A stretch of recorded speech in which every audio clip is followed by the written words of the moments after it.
é a continuação. Então, se vocês tiverem alguma dúvida, eu peço que vocês falem e perguntem. Eu vou repetir que eu sempre falei no Gênesis. Nenhuma pergunta é uma pergunta completamente idiota. Qualquer pergunta é pergunta válida. Tá? Então nós vamos começar agora. Eu vou pedir para a Elaine iniciar a nossa aula com uma oração, certo? Eu vou pedir sempre para a Elaine, mas se alguém quiser iniciar a aula com uma oração, fique à vontade. Antônio, posso orar? Pode, fique à vontade. Por que eu não vou orar? Porque eu vou dar sempre a oportunidade para vocês orarem, para que vocês possam falar, tá bom? Eu não vou me alongar mais por causa do horário, que eu pretendo terminar 9 horas em ponto, porque muita gente trabalha amanhã, e eu acho que todos trabalham amanhã, e eu não quero terminar 9h30, 9h40, eu não quero para não ficar chato, tá bom? Então, Elaine, pode orar, pode começar a aula orando, por gentileza? Sim. Pai de amor grandioso, Deus, obrigado pela oportunidade de estar todos aqui unidos, Senhor, para aprender a Tua palavra.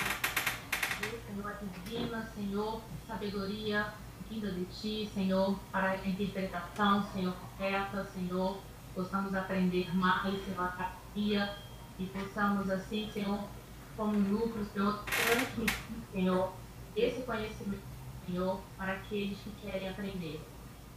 Obrigado por tudo, obrigado por ser o nosso Deus provedor, nosso Deus que nos livra de todo mal, que cuida da gente.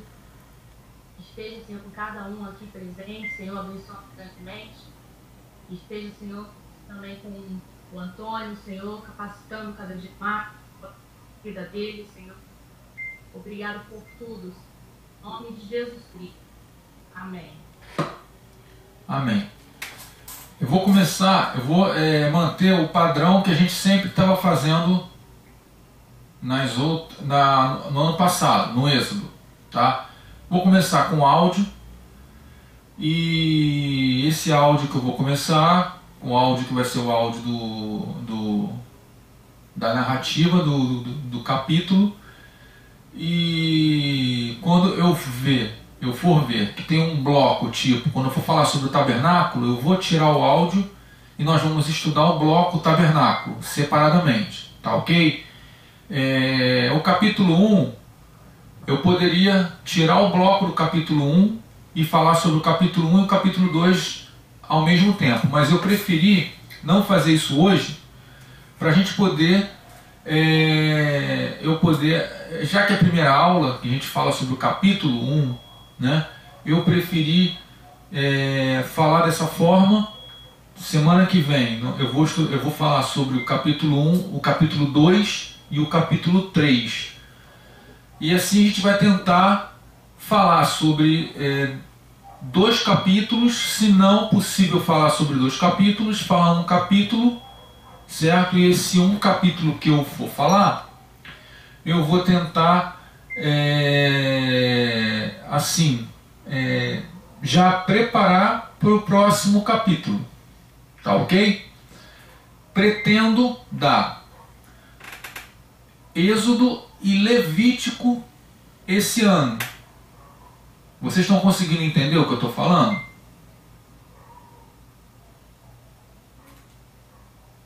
Gente? Sim. Sim. Ah, tá, porque tá mudo, eu pensei que não. Então eu pretendo dar Levítico e Êxodo esse ano, tá? Então vamos lá, gente. Capítulo 1, eu vou botar aqui. Êxodo, capítulo 1. Estes, pois, são os nomes dos filhos de Israel, que entraram no Egito com Jacó, cada um entrou com sua casa. Rúben, Simeão, Levi e Judá. Issacar, Zebulon e Benjamim. Dan e Naphtali, Gade e Aser. Todas as almas, pois, que procederam dos lombos de Jacó, foram 70 almas. José, porém, estava no Egito. Faleceu José, e todos os seus irmãos, e toda aquela geração. E os filhos de Israel frutificaram, aumentaram muito, e multiplicaram-se, e foram fortalecidos grandemente, de maneira que a terra se encheu deles. E levantou-se um novo rei sobre o Egito, que não conhecera a José, o qual disse a seu povo: Eis que o povo dos filhos de Israel é muito, e mais poderoso do que nós. Eia, usemos de sabedoria para com eles, para que não se multipliquem, e aconteça que, vindo a guerra, eles também se ajuntem com os nossos inimigos, e pelejem contra nós, e subam da terra do Egito, e pelejem contra nós, e subam da terra. E puseram sobre eles maiorais de tributos, para os afligirem com suas cargas, porque edificaram a Faraó cidades armazéns, Pitom e Ramsés. Mas, quanto mais os afligiam, tanto mais se multiplicavam, e tanto mais cresciam, de maneira que se enfadavam por causa dos filhos de Israel.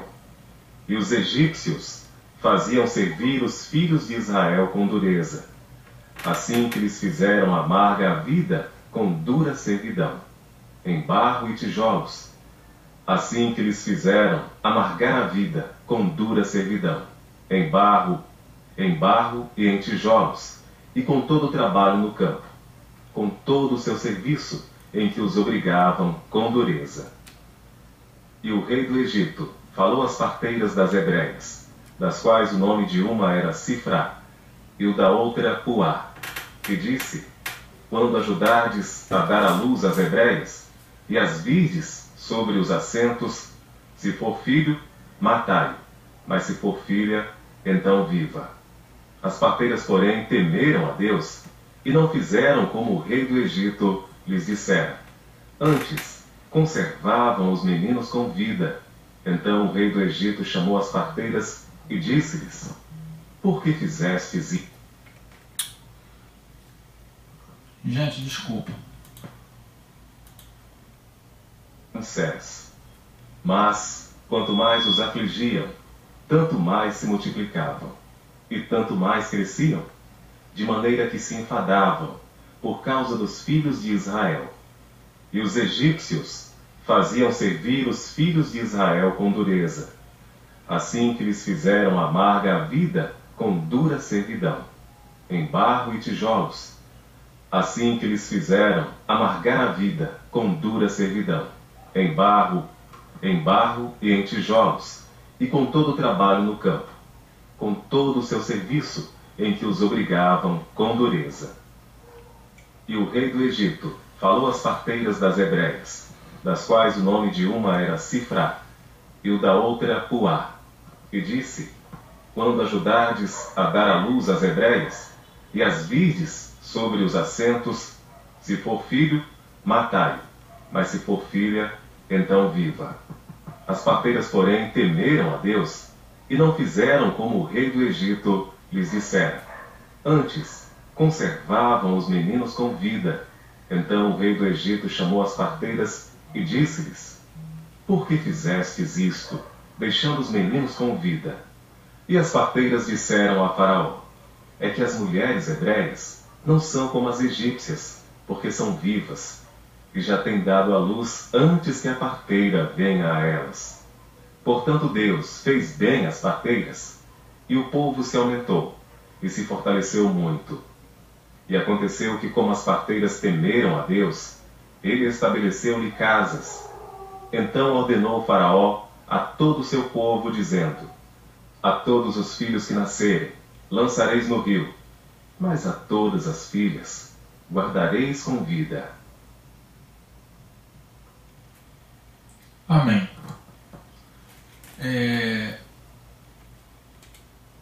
Vocês, em alguma parte da história, vocês já viram algo parecido com o que aconteceu nessa primeira parte do livro, desse primeiro capítulo de Êxodo? Vocês, assim, já ouviram falar, já viram? Tem algo parecido em alguma parte, em algum local da Bíblia? Sim, quando do nascimento de Jesus, que antecedeu a morte dos inocentes. Sim. Então nós vimos, tá? Eu não vou falar, presta atenção, tá? Eu vou falar pelo olhar judaizante, tá? Que vocês entendam. Nós temos aqui um grande profeta no Antigo Testamento, certo? Na Torá e na Taná, né? O que é Taná, Carla? Isso eu já expliquei quando eu dei. Taná é todo o Antigo Testamento.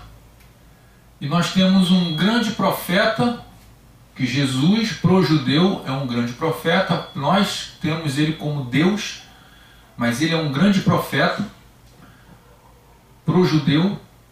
Lá na Brit Hadashah, que é o Novo Testamento, Brit Hadashah é chamado pro judaísmo Novo Testamento, Nova Aliança, né?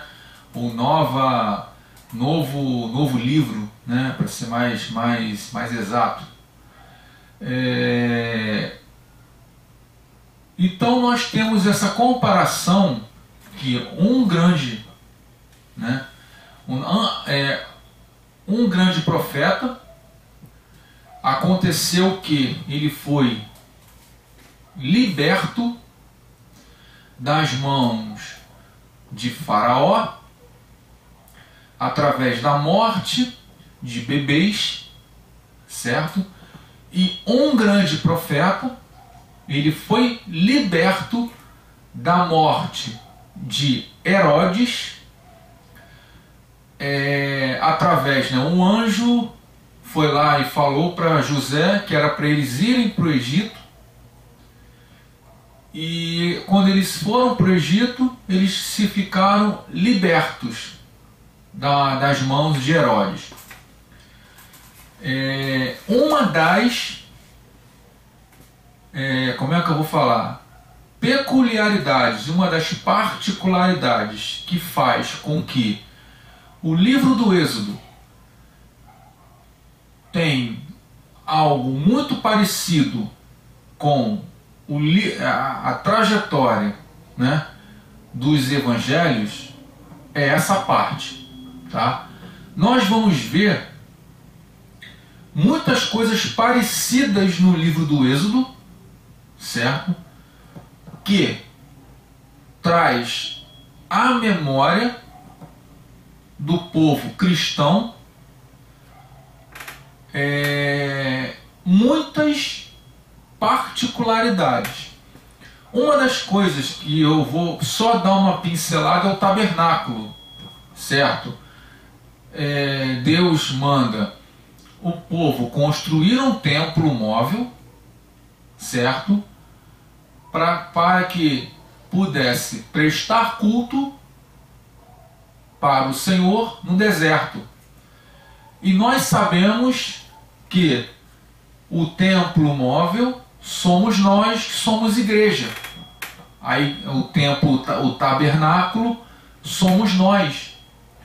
Lá na frente, quando eu for explicar o tabernáculo, eu vou trazer com mais detalhes isso que eu estou falando para vocês, tá? Uma das particularidades de Êxodo, certo? Êxodo é um nome que é dado para esse livro escrito por Moisés pelos gregos, quando ele foi escrito lá na Septuaginta, quando ele foi traduzido, quando ele foi traduzido do hebraico para o grego koiné. O nome desse livro, do segundo livro escrito por Moisés, é Shemot.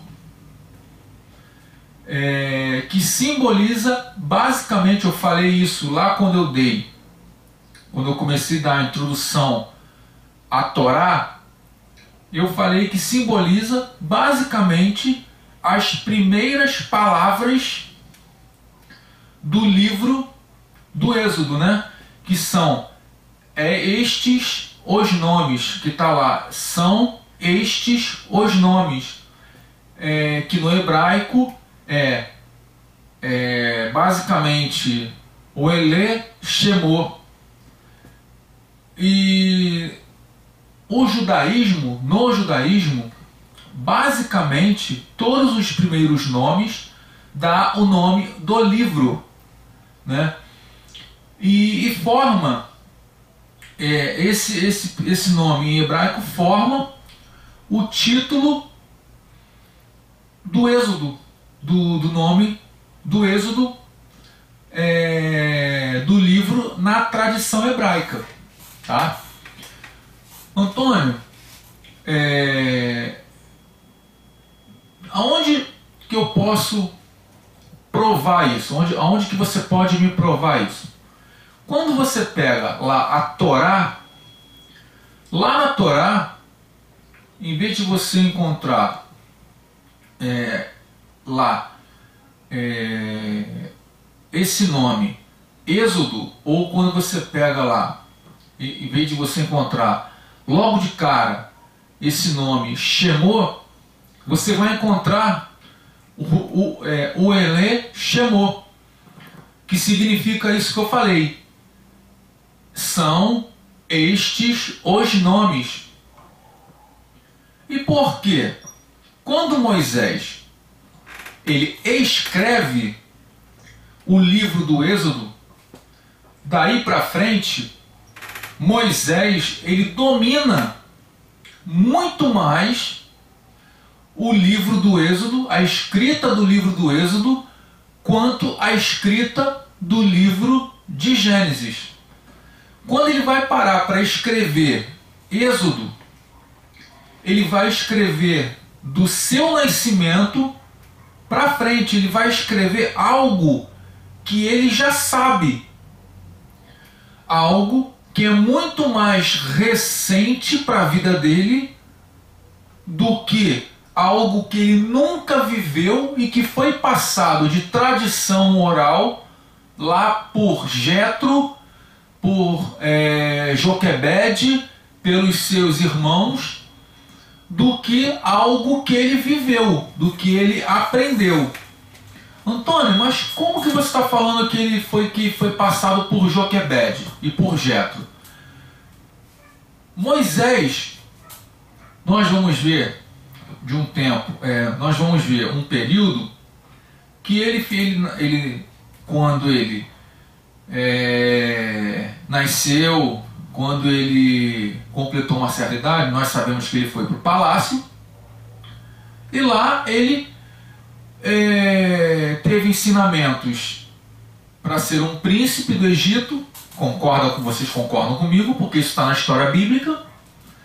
E dali ele vai para um local, uma terra, que ele mata um oficial egípcio, certo? Não estou antecipando a história, isso aí nós vamos conversar detalhadamente. E ele vai para uma terra chamada Midian, e essa terra de Midian conhecem o Deus de Abraão. Por que conhecem o Deus de Abraão? Vocês têm alguma ideia? Elaine, Fátima, vocês têm alguma ideia?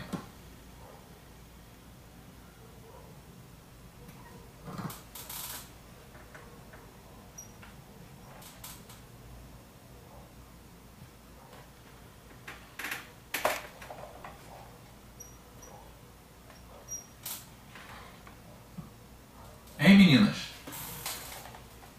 E meninos?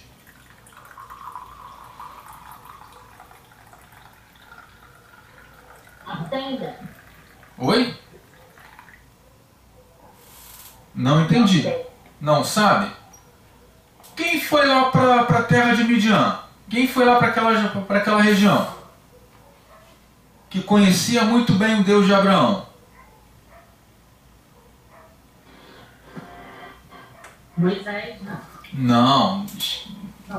Moisés foi. Presta atenção. Jetro. Hã?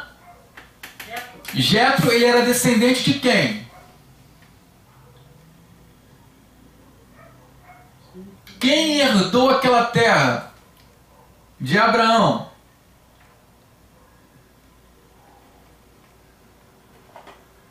Gente, eu vou fazer essas perguntas porque isso já foi dado, isso, tá? Eu vou fazer vocês lembrarem. Começa com que e termina com Tura. Ketura. Ketura. Quem pegou aquela terra, a Arábia, foram os descendentes de Ketura. Midian, quem herdou a terra de Midian foram os descendentes de Ketura. Então, Ketura, Midian, Jetro é parente de Ketura. Então, quando Moisés vai lá para a terra de Midian, ele recebe todas as informações do Deus de Abraão, do Deus de Isaac, do Deus de Jacó, através da descendência de Ketura, que foi falado para eles através de Abraão. Abraão passa para os filhos dele, que são os filhos de Ketura, e Ketura passa, os filhos de Ketura passa para os filhos deles e passa para os filhos dele e chega em Jetro. E Jetro discipula Moisés e Moisés escreve o Gênesis. Aqui no Êxodo não acontece isso. Moisés, ele vive tudo isso. Ele vive todo o seu nascimento, claro, até a sua morte, até Deuteronômio. Então, quando ele chega para escrever, um dos personagens, claro, o personagem principal, o ápice do personagem principal de Êxodo é quem? É Moisés. Claro, o personagem principal, o todo-poderoso do personagem principal aqui é Deus, isso é claro. Mas eu vou dizer aqui, vou pegar um exemplo do personagem coadjuvante. O principal é Moisés. Não sei se vocês estão entendendo o que eu estou querendo dizer. Mas Moisés, ele nasceu para levar o povo a uma salvação. Mas aqui, nesse capítulo 1, Moisés ainda não havia nascido. Eu peguei isso para que vocês entendessem que Moisés é o autor, certo, do Êxodo, de Shemot. Ele é o autor desse livro, tá? Então, quando Moisés ele para, certo, e começa a sua trajetória, volta e começa a sua trajetória, Deus coloca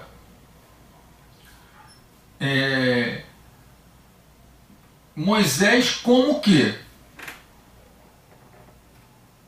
Como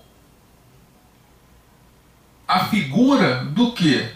De um pastor que vai tirar o seu povo. Libertador? Oi? O libertador do povo de Israel, né? Sim, do pastor que vai tirar o seu povo das terras do Egito e vai levar para uma terra prometida, de um libertador. Então, quando ele começa a escrever, ele tem que trazer a memória antes do seu nascimento até o que? A sua saída. Êxodo, ele começa a ser escrito antes do nascimento de Moisés até a saída do povo, quando é levado à adoração lá no deserto aos pés do Sinai. Então, nesse capítulo 1, nós vamos parar aqui para estudar o capítulo 1 hoje. Eu dei essa introdução para que vocês entendessem, tá? Que o capítulo 1, Moisés, claro, ainda não está vivo. Moisés nem nasceu ainda. Mas Deus coloca, faz lembrar para quem está lendo que se passou muitos anos, certo? Desde a entrada do povo de Israel no Egito até esse capítulo 1 de Êxodo. Tá? Nós vamos aqui estudar, nós vamos parar para ver esse capítulo 1 aqui. Eu vou pedir para a Elaine ler o versículo, dos versículos 1 a 8, para que a gente comece a estudar um pouquinho mais desses versículos 1 a 8. Lê para mim, Elaine, por gentileza. Sim. Estes são os nomes dos filhos de Israel que entraram no Egito com Jacó. Cada homem entrou com sua família. Rubem, Simeão, Levi e Judá, da casa do Lã Benjamim, Dan, Naftali, Gad e Aser. Todas as almas, pois, que saíram dos lombos de Jacó foram 70 almas, porém José já estava no Egito. E José morreu, e todos os seus irmãos, e toda aquela geração. E os filhos de Israel frutificaram e aumentaram muito, e multiplicaram-se, e tornaram-se grandemente fortes, e a terra se encheu deles. Depois levantou-se um novo rei sobre o Egito, e não conhecera José. É o 8. Sim. Então o que acontece? Nesses versículos de 1 a 8, nós paramos para analisar que não se fala de... claro, ainda Moisés, não se fala do que aconteceu, mas fala-se de uma coisa muito interessante, que eles entraram na terra do Egito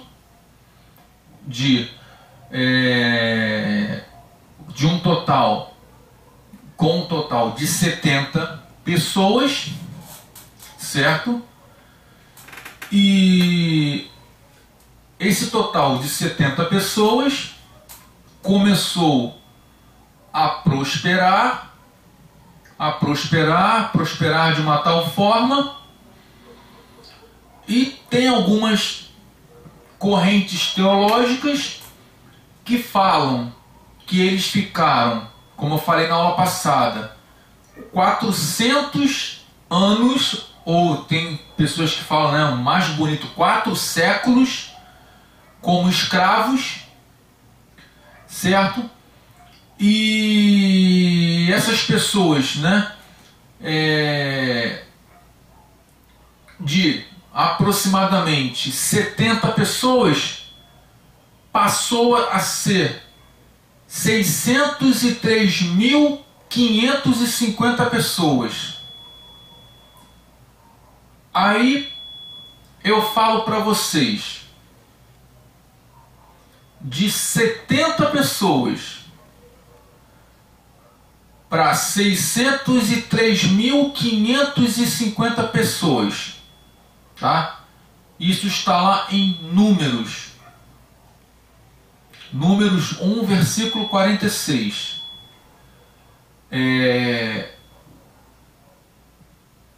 Como que Faraó iria se sentir? Como que Faraó ele iria ficar assim, de uma forma, ao ver que na sua nação uma outra nação estaria ali crescendo de uma tal forma, e aquelas pessoas que estariam ali crescendo de uma forma muito exagerada, como que ele iria se sentir? Como que ele iria ficar? Como que você, Ana, iria reagir? O que você iria fazer?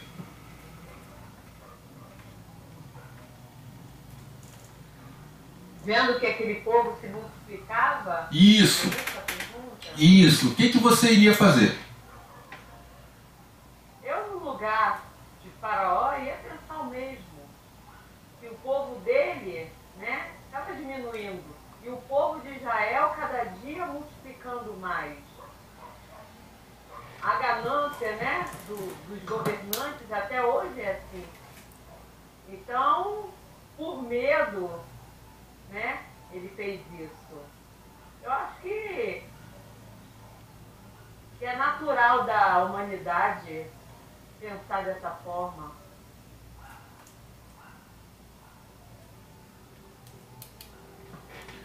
E você, Fátima, o que você iria pensar? Depois vou perguntar a Carla. A Carla está muito quietinha hoje. Eu iria usar uma estratégia de talvez minar a fé deles, né? Porque a cultura do Egito é uma cultura muito poderosa, não sei. Trazer eles para aumentar o número de pessoas que pensem como o Egito e não matar. Acho que eu não mataria.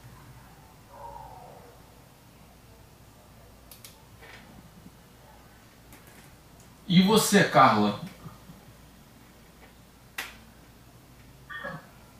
Tirando a parte, pensando não como cristã, naquela época, tudo era olho por olho, acho que ele não casaria, porque imagina você um governante, né, você vendo, ele estava vendo ali não só ele fala no texto, né, se o judeu, não, os judeus não, os israelitas lá, se juntasse com o inimigo de Faraó, ia dar errado para ele. Né? Uma coisa mais estratégica, né? Ele seria atacado por fora pelos inimigos e por dentro, lá no fim do Egito. Então, ele como governante, assim, estava pensando mais na parte militar, assim, né? Ele mesmo fala, né? Se ele se juntar com os nossos inimigos, a gente vai ficar. É uma estratégia ruim? É. Pensando como cristão, é. Mas como os ímpios, né, não vê esse lado nosso, ele pensou na forma cruel de tentar proteger o povo dele, eu acho. Gente, o que acontece? Agora, eu vou falar do lado humano. O que acontece? Se nós pararmos para analisar, vira e mexe, a humanidade tenta parar o povo de Deus, tenta parar nós cristãos ou judeus. Foi assim na Segunda Guerra Mundial, com os extermínios de mais de 6 milhões de judeus. Foi assim na morte dos bebês lá com Jesus. Foi assim na Inquisição, com a caçada, falando que os judeus e as judias eram bruxas, e várias outras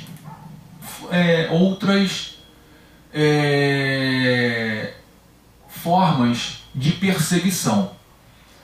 Por que eu estou falando isso para vocês?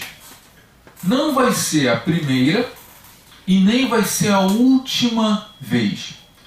A última vez, certo, será quando, creio eu, cada um tem a sua forma de entendimento, milenista, amilenista, pré-milenista, mas creio eu, quando tiver o arrebatamento e aqueles que se converterem, que aceitarem após o arrebatamento, que ficará e Jesus retornará para buscar a sua igreja, certo? esses serão os últimos que serão perseguidos. Por que eu estou falando isso, gente?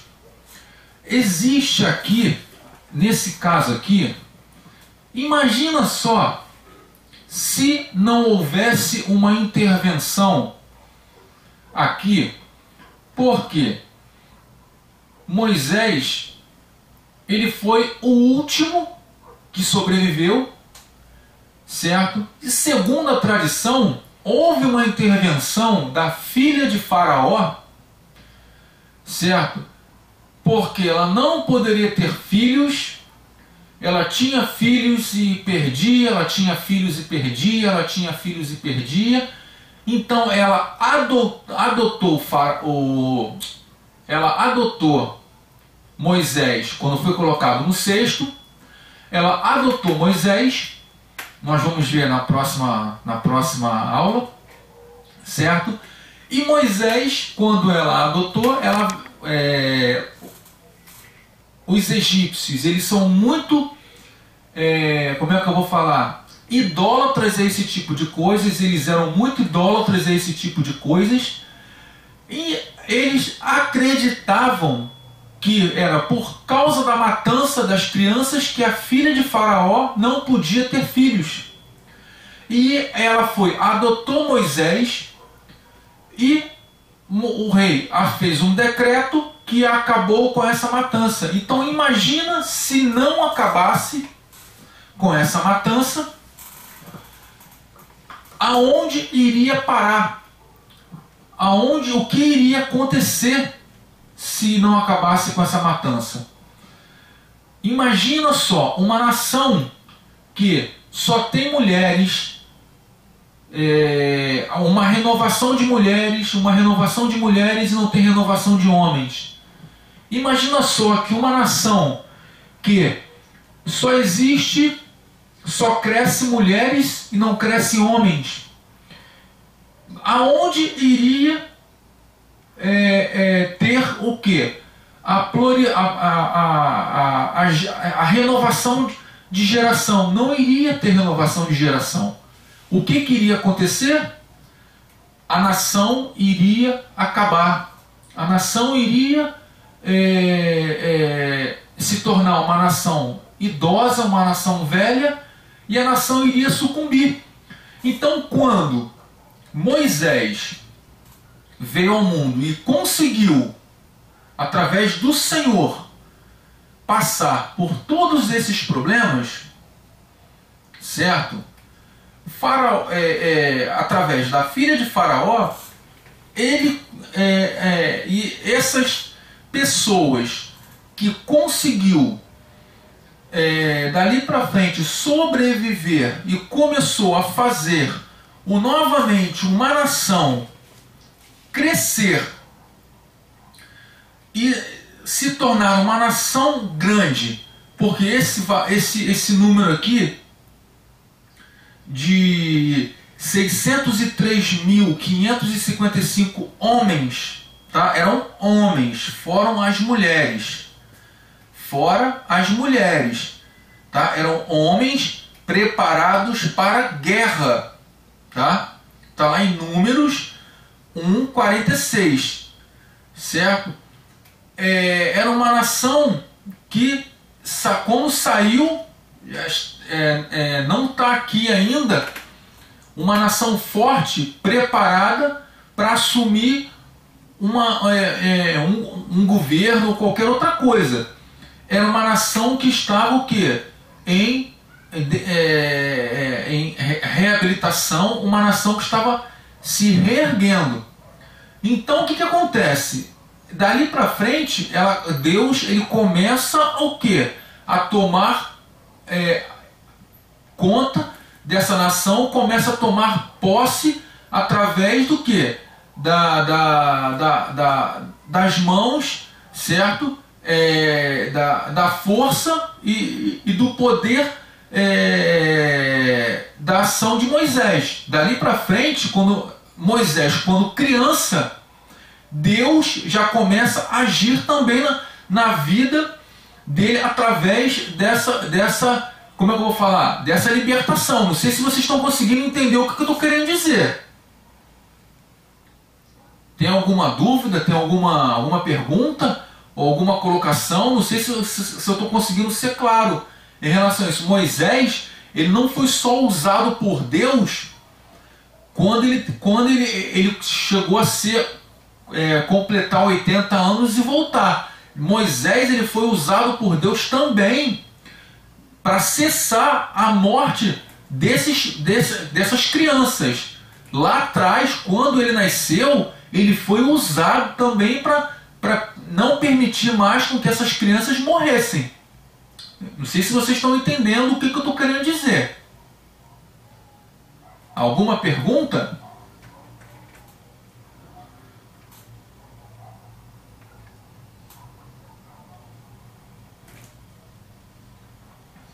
Gente?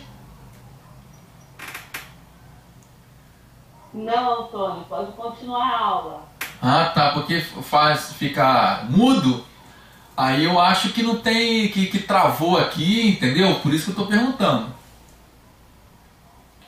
Então vamos lá. Os versículos 6 e 7, gente, indicam que se passaram muitos anos entre o final de Gênesis e os acontecimentos descritos entre o Êxodo, tá? E o versículo 8, no caso, levanta-se a frase, né? Está escrito a frase: levantou novo rei que não conhecera a José. Isso significa que esse rei não era favorável, esse rei que se levantou, né, que não conhecera José, ele não era favorável aos acontecimentos ou aos descendentes de José. E obviamente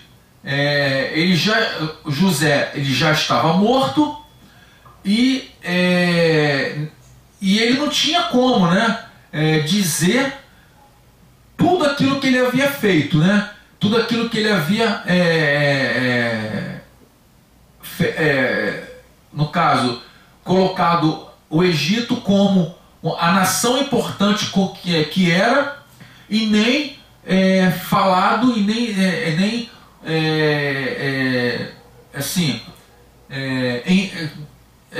enriquecido da forma como o Egito se enriqueceu por causa dele, né? Mas que eu tenho dúvida, Antônio. Sim. Não tem esse trecho do quando se levanta um povo homem que não conheceu a José.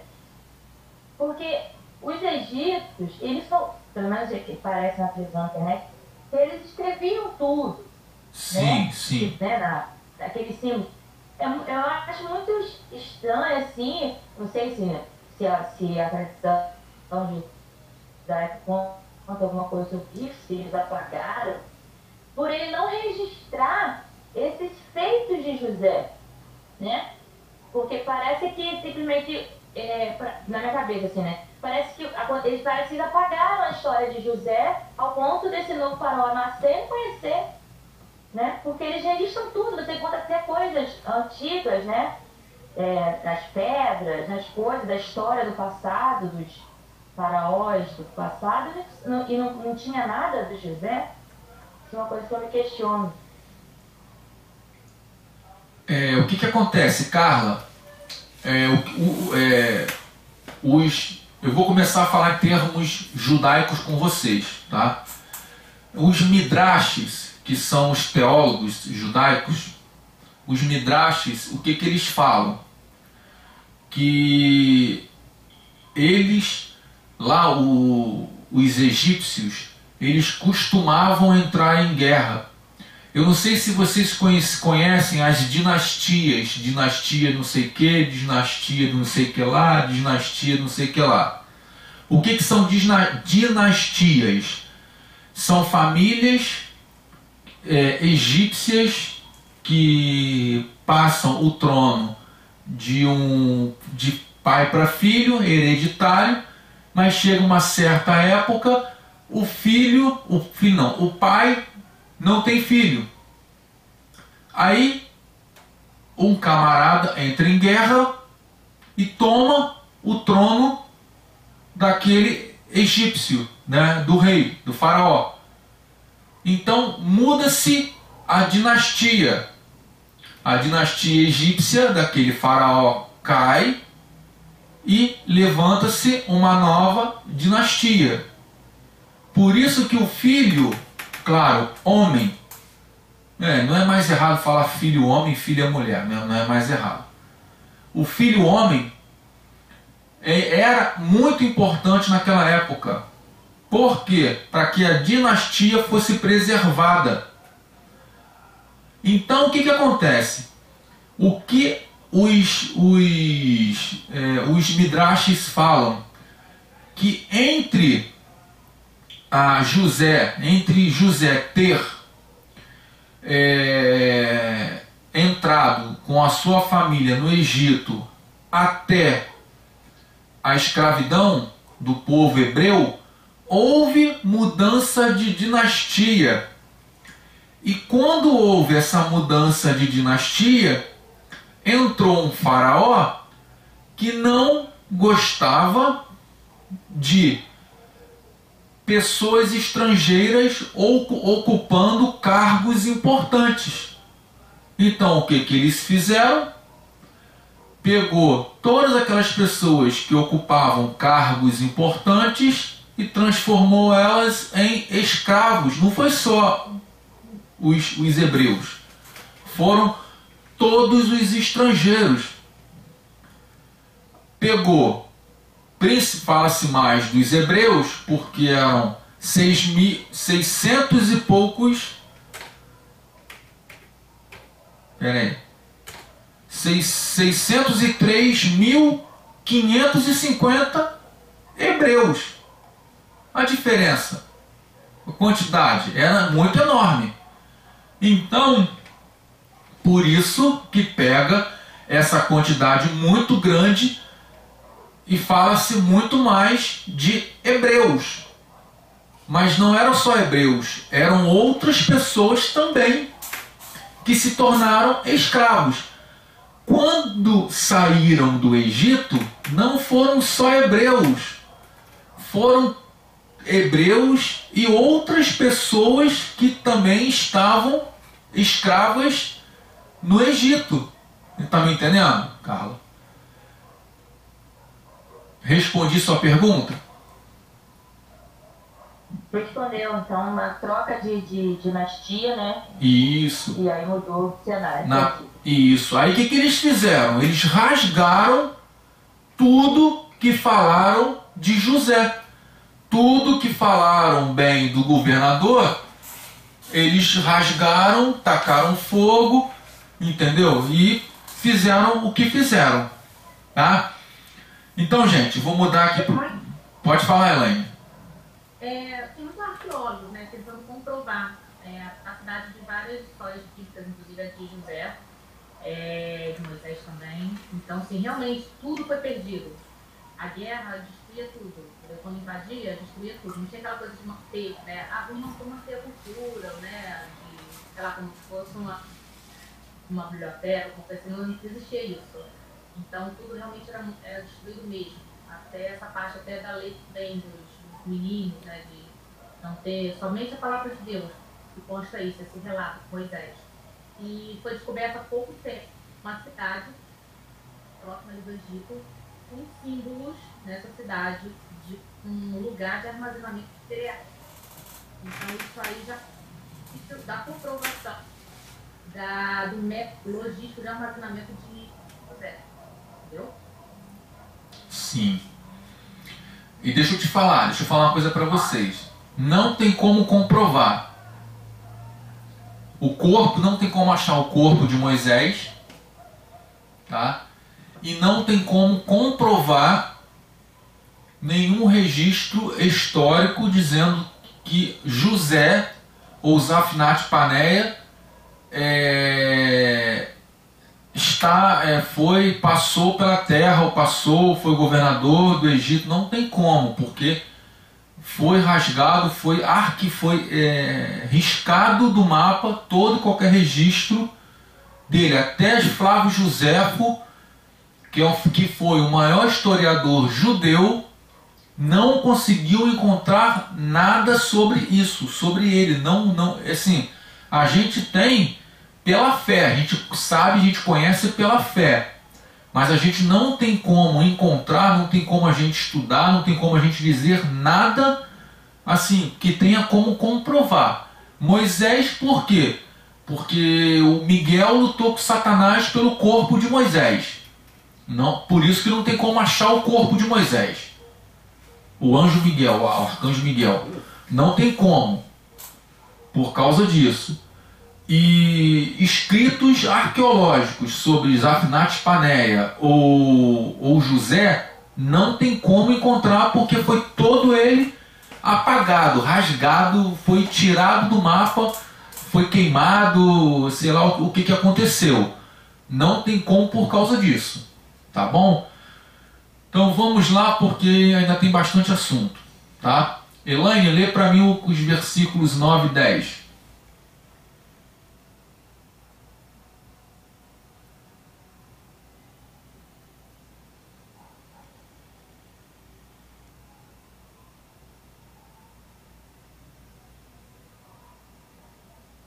Elaine? Ai, gente, desculpa, tá tudo mudo, perdão. E ele disse ao seu povo: eis que o povo dos filhos de Israel é maior e mais poderoso do que nós.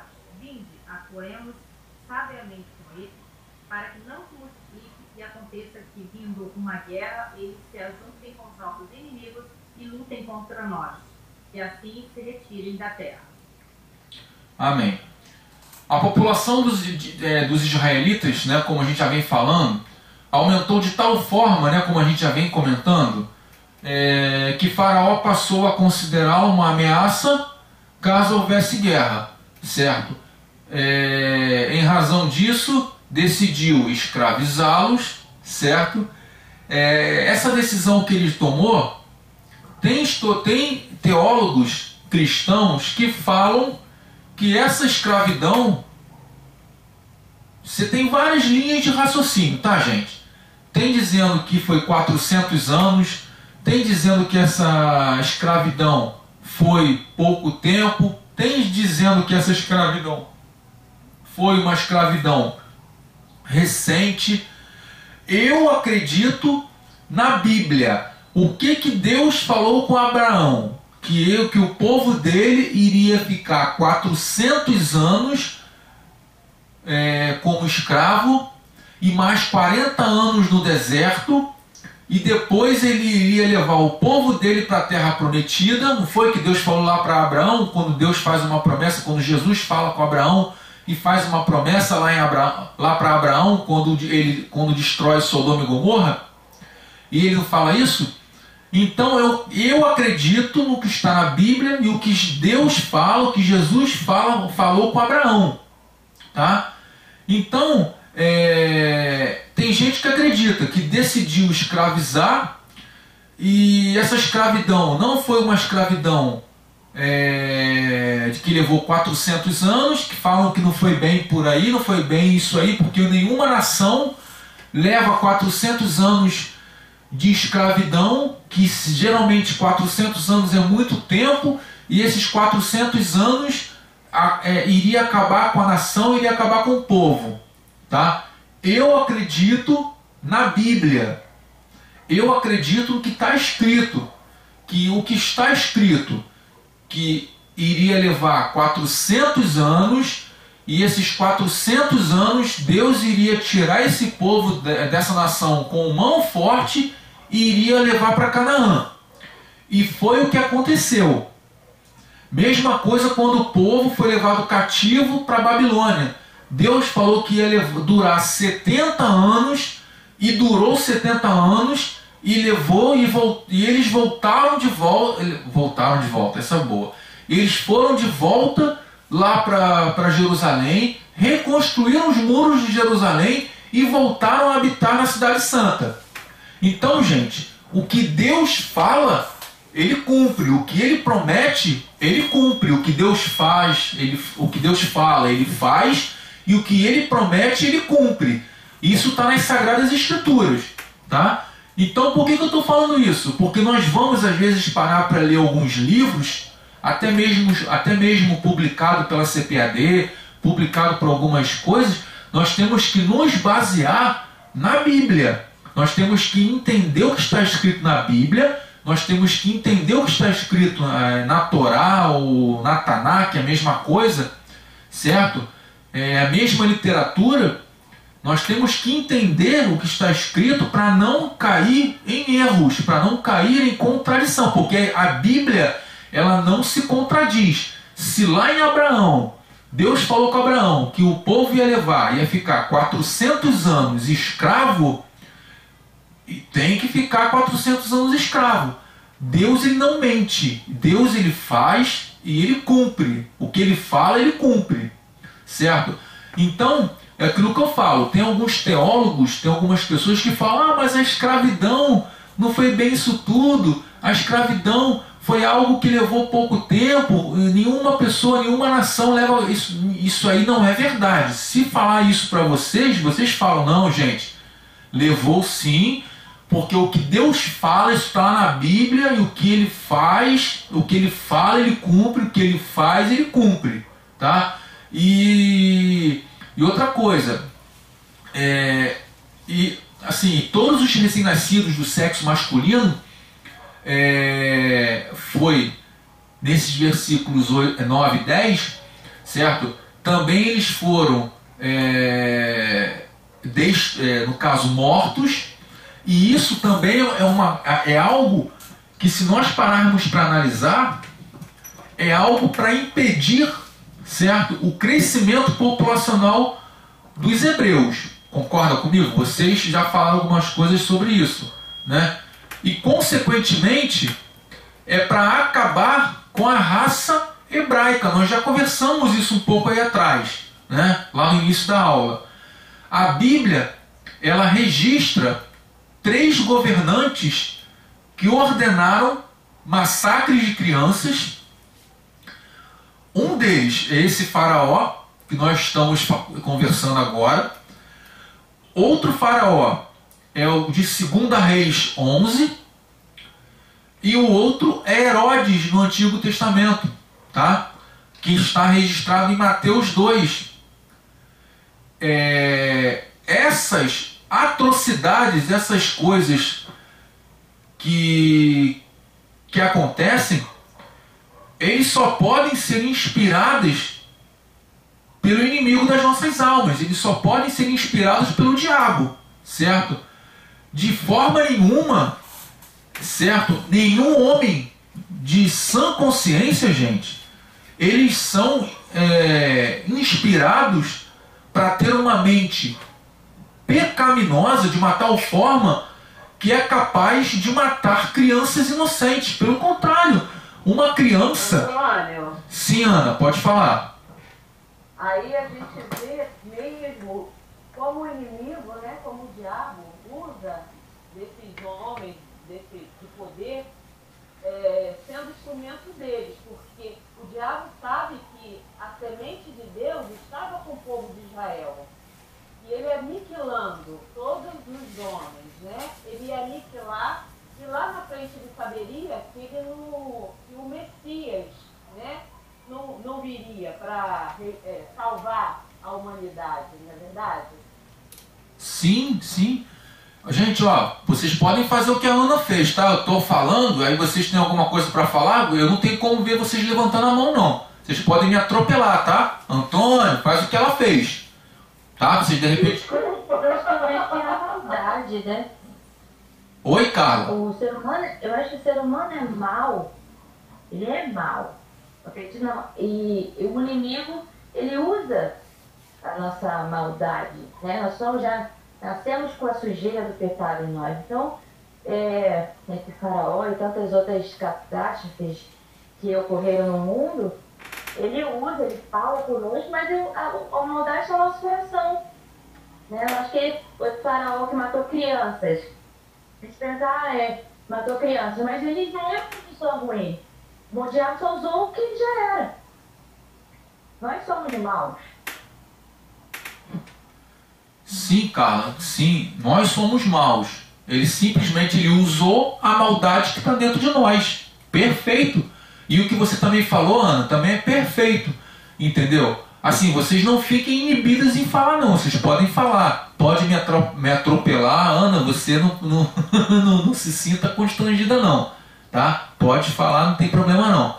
Mas por que eu estou falando isso? Oi, Elaine. Assim, só para falar também, complementar, assim, que o diabo, ele quer sempre destruir o povo de Deus, né? Esse é o propósito dele. Tanto é que ele botou o Faraó para isso, né? Só que, assim, na minha visão, assim, o Faraó não teve muita sabedoria. Porque você tirar os homens, qualquer coisa que o seu brilho ou escraviza um povo, ele se multiplica automaticamente. E era mão de obra barata para ele. Então, você tirar, né, o homem, né, tirar o menino, né, como que ia ser a mão de obra? Caça. E fora que eles eram camponeses. Então, assim, não entendia nada de guerra. Se fosse guerrear contra ali, o povo hebreu, iria correndo para o Egito para pedir ajuda, porque eles são numerosos sim, mas de guerra, assim, nada. Eles não entendem nada disso. Elaine, concordo plenamente com você, mas você está esquecendo de um simples ponto. Sabe qual é?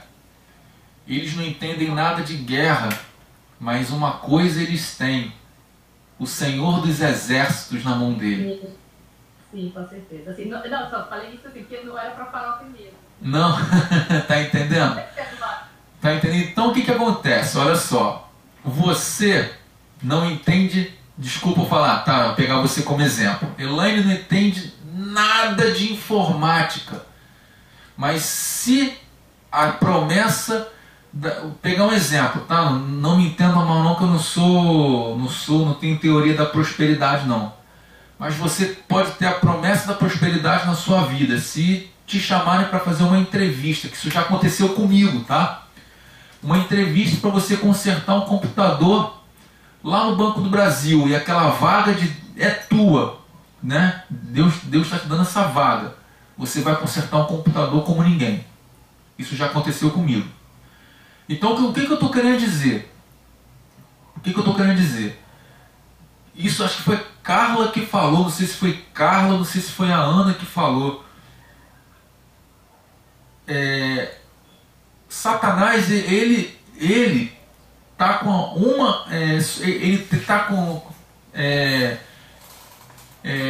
com a visão de quê? De destruir o povo de Deus. Ele está com a visão, ele quer destruir o povo de Deus. Não adianta se Faraó não foi sábio. Acho que foi a Elaine que falou que Faraó não foi sábio, não sei se foi não sei, alguém falou aí que Faraó não foi sábio. Realmente, Faraó não foi sábio, que é mão de obra barata, realmente. Mas Satanás, ele quer destruir o povo de Deus, ele quer destruir. Na Segunda Guerra Mundial, Hitler foi a bola da vez para destruir o judeu. Se não houver judeu, não tem a segunda vinda de Cristo, porque a segunda vinda de Cristo vai vir para o judeu, para a salvação do judeu.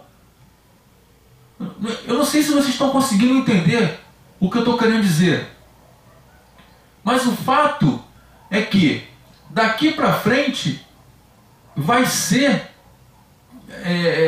assim, vai ter outras perseguições com o povo de Deus, com o cristão, com o crente, e nós só vamos... Essas perseguições só vai parar na glória.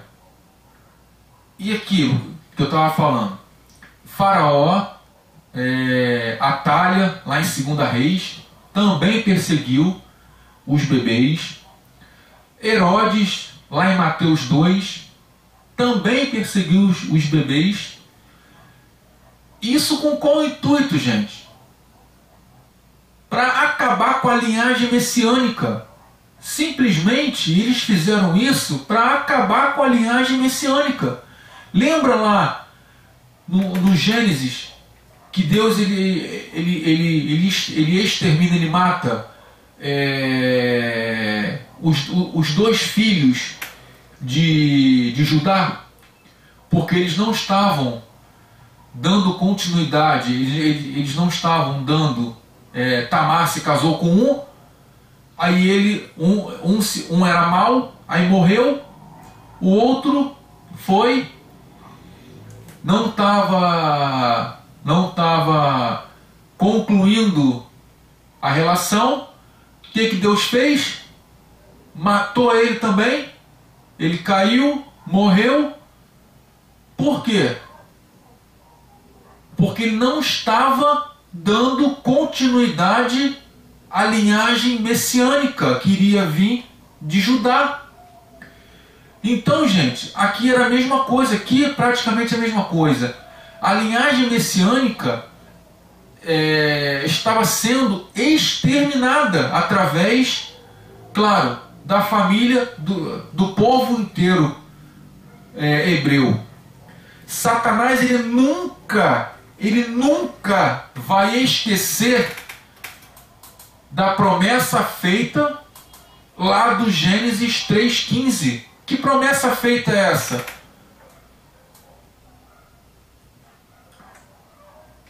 Alguém sabe que promessa feita é essa? Da semente da mulher nasceria aquele que esmagaria a cabeça da serpente? Isso mesmo, Carla. Que da semente da mulher iria nascer um que iria esmagar a cabeça da serpente. Então ele fez de tudo para quê? Para que a cabeça da serpente, que seria a cabeça dele, não iria ser esmagada. Então o que ele fez? Colocou e fez essas coisas através da escravidão. Lê para mim, Elaine, os versículos 11 a 14.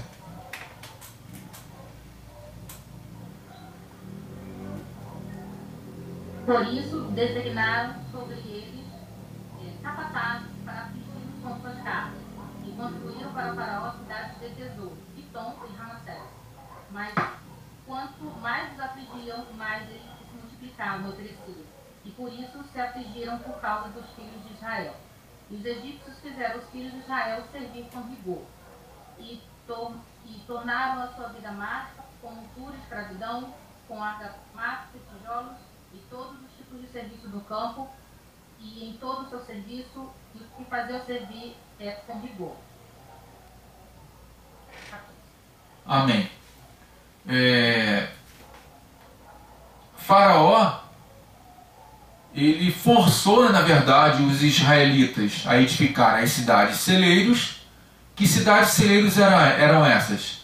Eram as cidades pelo qual José, lá quando era governador, edificou os celeiros para guardar os mantimentos. Certo? Era onde ficavam os silos para guardar os mantimentos. Já era uma herança de quando José era vivo, né? E José já não era mais, estava morto, já tinha morrido, ele viveu 120 anos. E essas cidades de Pitom e Ramsés tem algumas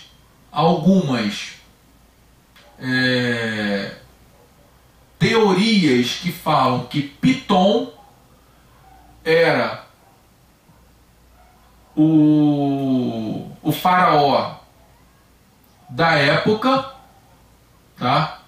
Eu não tenho como te dar uma certeza para vocês, tá? Não tenho como dar essa certeza. E Ramsés, Pitom era o faraó da época de José, tá? E Ramsés era um dos faraós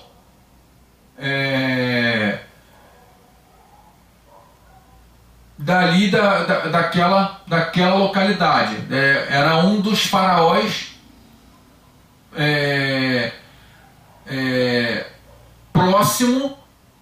próximo que possivelmente também poderia ser filho do atual faraó.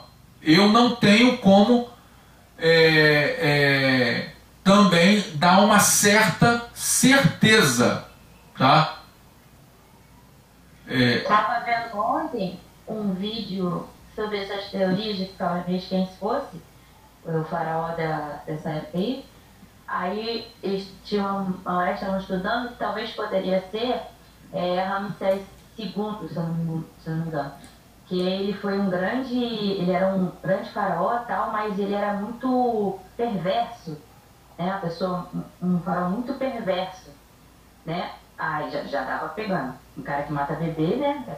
Perverso, no mínimo, é o mínimo que a gente pode chamar ele. Sim. E também depois deles, eles veem que o Egito entra em declínio muito rápido. Tipo, eles estavam lá muito fortes, depois dele entra em declínio muito rápido. Aí a gente volta na Bíblia, né? Ver que ele levou o exército dele e o faraó morre.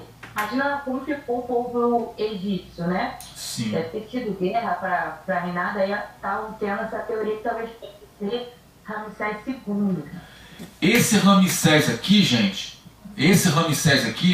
é o mesmo Ramsés que viveu na época com Moisés, tá, gente? Eu não sei se Carla está falando se esse Ramsés aqui é o Ramsés II. Não, o que a moça estava falando no vídeo é o segundo, Ramsés II. O que brigou com Moisés, né? Que depois da perseguir no Mar Vermelho. Isso, então. Esse Ramsés que a gente está falando aqui, da cidade celeiro, é o mesmo que é o Ramsés II, que é o mesmo que perseguiu Moisés, tá? Que a cidade celeiro recebe o nome dele. Pode falar, Elaine. Não, ela está falando mesmo, por exemplo, em declínio, até porque o povo hebreu foi liberto e um povo em grande quantidade fazer mão de obra barata. Um país sem mão de obra. Não, isso aí depois a gente vai conversar com mais calma. Não, tranquilo. Isso aí nós vamos ter muito papo, tem muita conversa, acho que são até duas aulas para a gente bater um papo sobre isso aí.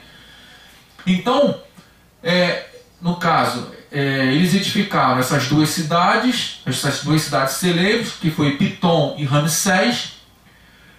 Contudo, quanto mais Faraó os afligia, mais eles se multiplicavam. Naquela época não existia televisão, gente. Não tinha televisão. Deus, ele transformou todo o mal, toda a maldade em bem. Tudo aquilo que os governantes faziam de ruins contra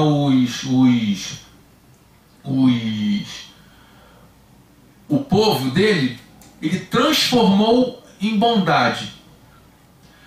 Mas assim, a escravidão serviu, assim, às vezes muitas pessoas pregam e falam que a escravidão foi algo ruim. Claro, se nós pararmos para analisar, toda escravidão é algo ruim. Sim, é algo ruim. Mas a escravidão serviu para preparar o povo para uma árdua jornada que eles iriam enfrentar do Egito até a Terra Prometida. A escravidão ajudou o povo a sair, né? Assim, deu assim, como é que eu vou falar? Fez com que o povo ficasse cascudo para sair do Egito, ir até a Terra Prometida e enfrentar todos os problemas que haviam na Terra Prometida, enfrentar todos como é que eu vou dizer? Aqueles povos, porque naquela época que eles já eram aquele povo, com Abraão, com Isaac, com Jacó, aqueles 70, já tinham cidades fortificadas lá naquele povo, lá naquele lugar. Nós paramos para analisar, tinha Siquém, tinha Betel, tinha outras cidades que eram cidades fortes, certo? E foi providência de Deus eles irem, descerem até o Egito, certo? Em algumas situações, tem pessoas que falam, até mesmo eu, algumas vezes eu falei, mas depois eu parei para estudar um pouquinho e vi que até eu falei assim, pô, o pessoal é burro. O pessoal é burro. O pessoal foi para o Egito, em vez de sair do Egito, voltar para a Terra Prometida, o pessoal ficou acomodado. Realmente, o pessoal ficou acomodado, igual a gente. A gente sai de um lugar, vai para o outro. Deus prometeu aquele lugar para Abraão, Isaac e Jacó. O pessoal sai daquele lugar, que era uma terra boa, que manava leite e mel. Nós vamos falar um pouquinho mais na frente. Vai para um lugar, vai para outro. E em vez de voltar para aquele lugar, acabou a seca, acabou a fome. Em vez de voltar para o lugar, não. Ficou naquele lugar lá porque ficou acomodado. Mas não é questão de ficar acomodado. É questão de estar num lugar que, assim, as facilidades daquele momento, as facilidades de estar em uma pastagem, a facilidade de estar comendo do bom e do melhor, é muito grande. Mas a facilidade, nem sempre, gente, é o melhor para a gente.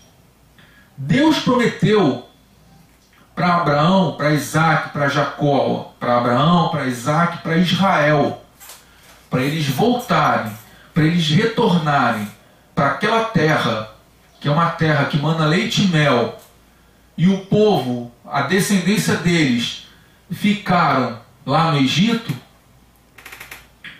Eles pagaram um preço, e esse preço foi a escravidão. E essa escravidão foi providência de Deus também. Às vezes a gente está passando por uma dificuldade, por um desemprego. Eu estou 4 anos desempregado. Vocês estão pensando que eu não estou orando, que eu não estou correndo atrás, que eu não estou buscando? Estou correndo atrás, estou buscando. Estou vendendo um monte de coisa que eu não vou falar para vocês porque não é o momento. Estou indo para um lugar, estou indo para outro, estou fazendo isso, estou fazendo aquilo, estou correndo atrás, legal. Mas nem por isso, entendeu? Eu penso que Deus deixou de olhar por mim. Nem por isso eu penso que não, poxa, não vou fazer mais nada não, porque não adianta. Não, gente. A gente tem que olhar e ver que as coisas têm sempre um propósito. Tudo que Deus faz tem um propósito. E o propósito dessa escravidão serviu para preparar, como eu já falei, o povo de Israel para uma jornada que eles iriam para a terra prometida para conquistar de vez aquela terra, que seria uma terra que para eles iriam ser, vou usar esse termo, para o resto da vida deles. Nós vamos ver aqui que dali para frente, depois que eles entram na terra prometida, eles não saem mais.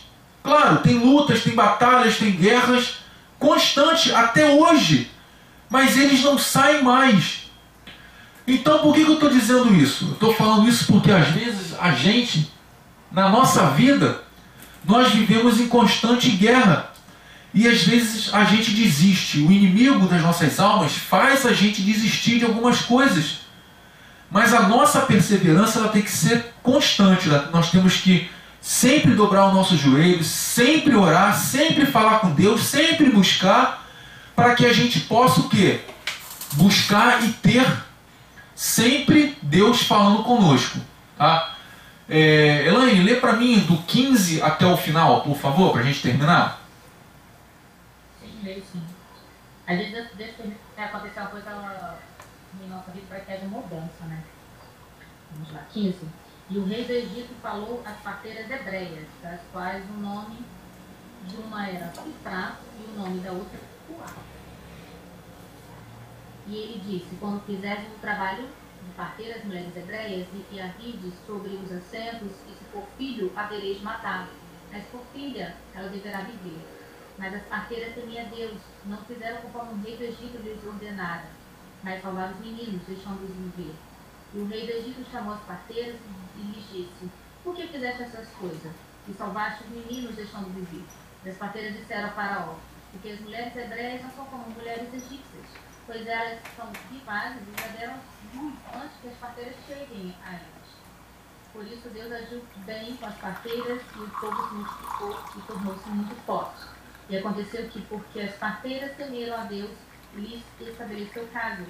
O Faraó ordenou a todo o seu povo, dizendo: todo filho que é nascido deveis lançar ao rio, e toda filha preservareis com a pipa.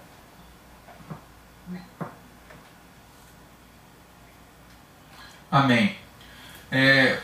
Elaine falou uma coisa que eu não vou... Mais tarde eu vou falar sobre isso. Então vamos lá. Ela falou sobre às vezes a gente precisa de mudança, né? Deus faz algumas coisas com a gente para que a gente possa ter mudança, né? É a história da vaquinha que é empurrada do penhasco. Às vezes nós vivemos uma vidinha sempre tirando leite da vaquinha para comer, para beber, para se sustentar. E a gente às vezes precisa que a nossa vaquinha seja empurrada do penhasco para que a gente possa olhar e tenha uma mudança de vida, né? E Deus às vezes faz isso com a gente. Às vezes a gente tem que ter uma chacoalhada para que a gente possa ter uma mudança. E foi isso que ele fez com esse povo. Deus deu uma chacoalhada nesse povo, levou esse povo à escravidão, para dar uma chacoalhada. De vez em quando Deus faz isso com esse povo, que eu faço parte, que vocês fazem parte.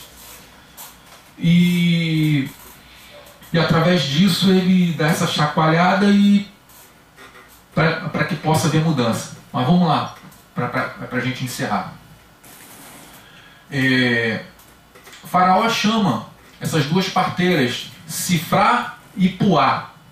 Tentei achar o significado desses nomes, não encontrei.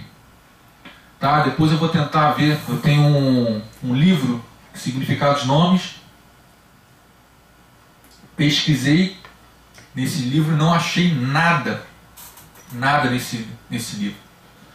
Vou ver se eu consigo encontrar em outro livro. Aí eu trago para vocês na aula que vem. O acampamento dos hebreus era muito grande, certo?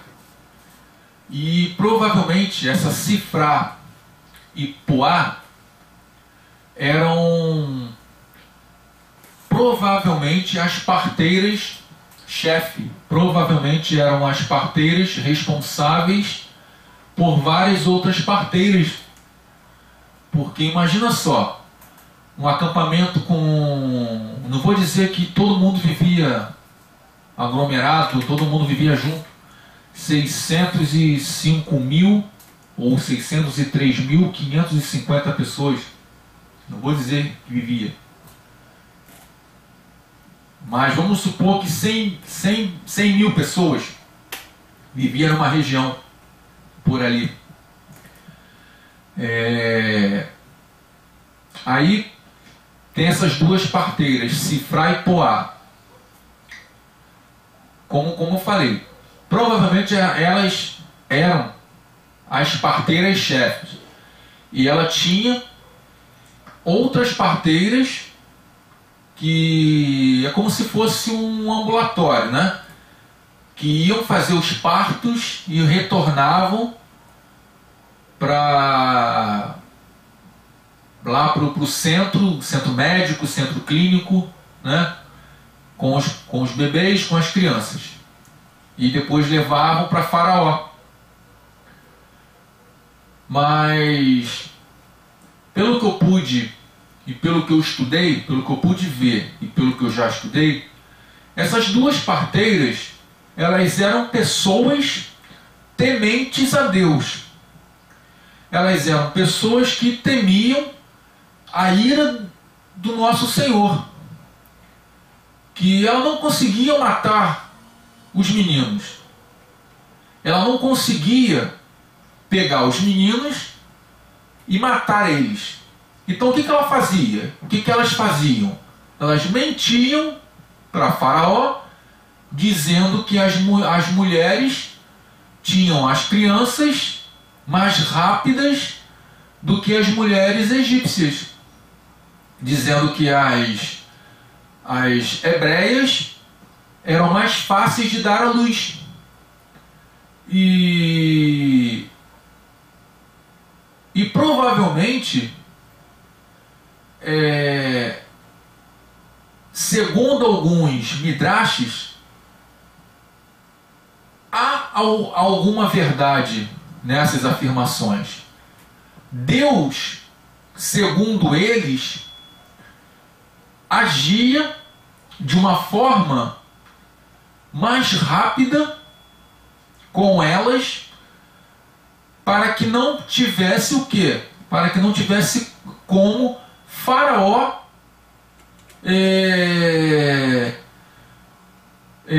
pegar os meninos dela e levar para o Nilo. Nós sabemos, não sei se vocês sabem, mas quando eu falo nós, eu creio que vocês sabem. O Nilo era um local, era um rio, mais ou menos do tamanho do rio Amazonas. Eu nunca fui no rio Amazonas, mas era um rio, é um rio muito grande.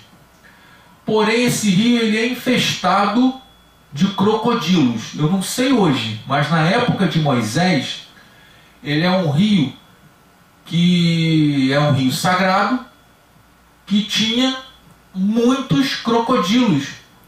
E esses crocodilos jogavam os bebês lá, os bebês não morriam afogados. Os bebês eles morriam comidos pelos crocodilos. Tá? De tão grave que eram essa matança. Tá, gente? Eu estou trazendo até desculpa se eu trouxe e vocês não vão conseguir dormir, desculpa, mas as pessoas falam que eles morriam afogados. Não, eles morriam comidos por crocodilos. Tá? De tão grave que é essa matança desses bebês. Então, por que eu estou dizendo isso para vocês? Porque as parteiras, elas sabiam disso. E por elas saberem disso, elas não faziam isso. E Deus, ele era fiel com elas. Deus é fiel com todos aqueles que fazem a coisa certa e a vontade dele. Então, quando elas fizeram a coisa certa, o que ele fez? Ele, o nosso Senhor, superabundou a casa delas, né? A própria palavra fala isso. Você pode ler para mim, Elaine, por favor, do 20 ao 22 novamente? Por isso Deus agiu bem com as parteiras, e o povo se multiplicou e tornou-se muito forte. E aconteceu que, porque as parteiras temeram a Deus, lhes estabeleceu casas. Faraó ordenou a todo o povo, dizendo: todo filho que é nascido deveis lançar ao rio, e toda filha preservareis com vida. Então, lhe estabeleceu casas. O que é isso? Lhe estabeleceu casas. Lhe fortaleceu, lhe deu segurança, lhe deu tudo o que uma pessoa necessita para estar em uma casa forte, uma casa coesa. Ele estabeleceu casa, lhe deu estabilidade. Então eu estou falando isso para vocês, para que vocês possam entender que às vezes nós fazemos aquilo, né, que os nossos patrões, patrão é muito, como é que eu vou falar? É muito relativo. Fazemos aquilo que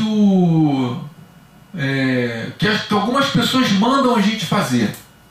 Mas às vezes eu pergunto, será que que é correto a gente fazer algo que o nosso princípio bíblico manda a gente fazer? As parteiras não fizeram. E Deus lhe estabeleceu casa, lhe deu estabilidade, lhe deu sustento, foi com elas em todos os momentos. Nós, como... Também achei um negócio aqui na internet, não sei se é isso. Sim, Carlos. Tá assim, aí no CD é prático, tá escrito aqui no banquinho abaixo, mas botou assim, Poá significa esplêndido. E a cifra, ser justo. Beleza, Carla, beleza. Ok. Então, Poá, esplêndido, e cifra, ser justo. Beleza, beleza. Ok. Muito bom, muito bom. Então a gente tem que o quê? Fazer o que é correto diante de Deus, diante do Senhor, em todas as áreas da nossa vida. Tá bom, gente? Alguém quer falar alguma coisa? Alguém quer colocar alguma coisa? Uma semana que vem nós vamos estar estudando o capítulo 2 e o capítulo 3. Tá? Eu passei um pouquinho do horário. Peço desculpa a vocês. Tá? Eu sei que vocês têm que trabalhar. Tá? Não vou fazer isso mais. Passei 18 minutos. Tá? Me desculpem. E vamos orar para encerrar a aula. Alguém tem alguma coisa a falar? Eu tenho, posso falar? Pode. Hoje é o Dia das Mulheres, Internacional da Mulher, parabéns a todas as mulheres. E aqui nesse capítulo muito importante, Deus usou mulheres para cuidar a história. Então Deus usou as parteiras, né, e foi abençoada. Deus usou a mãe de Moisés. E no próximo capítulo a gente vai ver Miriam, a princesa.